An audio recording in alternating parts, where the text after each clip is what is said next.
Hello বন্ধুরা, আমি প্রিয়াঙ্কা। আমি চলে এসেছি নতুন একটি ব্লগ নিয়ে। তো আমি চলে এসেছি নেপালে।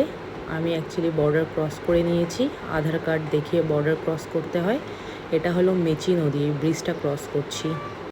ব্রিজটা ক্রস করলেই কাকরভিটা। তো আমরা ব্রিজটা ক্রস করে কাকরভিটা ভাঞ্চার অফিসে চলে এসেছি। নেপালে তোমরা যে কোনো জায়গা যাও না কেন, ফার্স্টে তোমাদেরকে ভাঞ্চার অফিসে আসতেই হবে।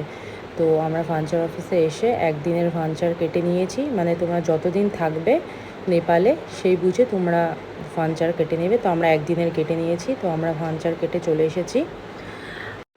আমরা কাকরভিটা ক্রস করে বিরতা মোড়ের দিকে চলে যাচ্ছি। যেহেতু আমরা হ্যাপিল্যান্ড ফান পার্কে যাব, সেজন্য আমাদেরকে সেটা হলো বিরতা মোড়ের দিকে আছে। তো আমরা বিরতা মোড়ও ক্রস করে নিয়েছি।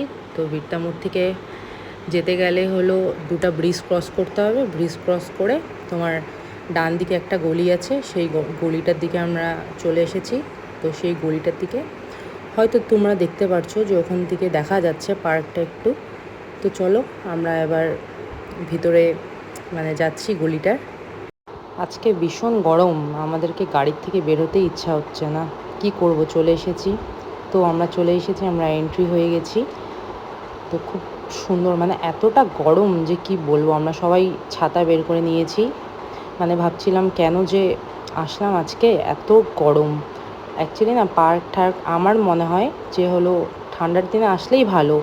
এত রোদ না, কোথায় যাব না যাব কিছুই বুঝতে পারছি না। গরমে আর কিছুই ভালো লাগছে না। কোন দিকে যে গেলে পার্কটা খুবই ভালো, কোন দিকে গেলে যে হলো ভালো লাগবে সেটাই বুঝতে পারছিলাম না, যে এতটা রোদ। তো এই লেকটার এদিক দিয়েই আমরা যাচ্ছিলাম, সাইড দিয়ে ঘুরছিলাম যে কোথায় যাব বলে। হয়তো এখানে বোর্ডিংও হয়, তো আমরা দেখিনি সেইভাবে। এত গরম যে আমরা সেরকমভাবে ঘুরতেও পারিনি আর সেরকম ফটোও তুলতে পারিনি। তো খুবই খারাপ লাগছিলো। তো আবার ভেবেছিলাম যে না, আরেকবার আসবো, শীতের দিনে আসবো, গরমে আর আসবো না। তো আমরা ঘুরতে ঘুরতে চলে এসেছি দোলনার এখানে। আমি অনেক কাউকেই দেখেছি এখানে দোলনাতে আসতে। তো আমারও খুব ইচ্ছা ছিল দোলনায় আসার। তো শুনলাম এখানে এসে নাকি এক্সট্রা চার্জেস দিতে হবে, নেপালি 50 রুপিস। তো ভাবলাম এসেছি যখন একবার দোলনায় উঠেই নিই। তো দোলনায় উঠে নিলাম। তো ওরাই ফটো ভিডিও ওরাই তুলে দিচ্ছিলো। অ্যাটলিস্ট এসে লাভ হলো, ওরাই ফটো ভিডিও করে দিচ্ছিলো।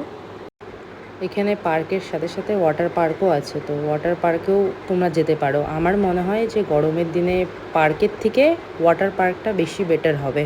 তো আমরা এখানে শুনে নিলাম যে পার্কে আসার জন্য তোমাদেরকে এক্সট্রা বাড়ির থেকে কস্টিউম নিয়ে আসতে হবে না, ওরাই তোমাদেরকে টিকিটের সাথে কস্টিউমটাও দিয়ে দিবে। তো ওটা শুনে ভালোও লাগলো। ঠিক আছে, আজকের মতন টাটা। সবাই ভালো থেকো, সুস্থ থেকো। আমার চ্যানেলটিকে সাবস্ক্রাইব করে দিও।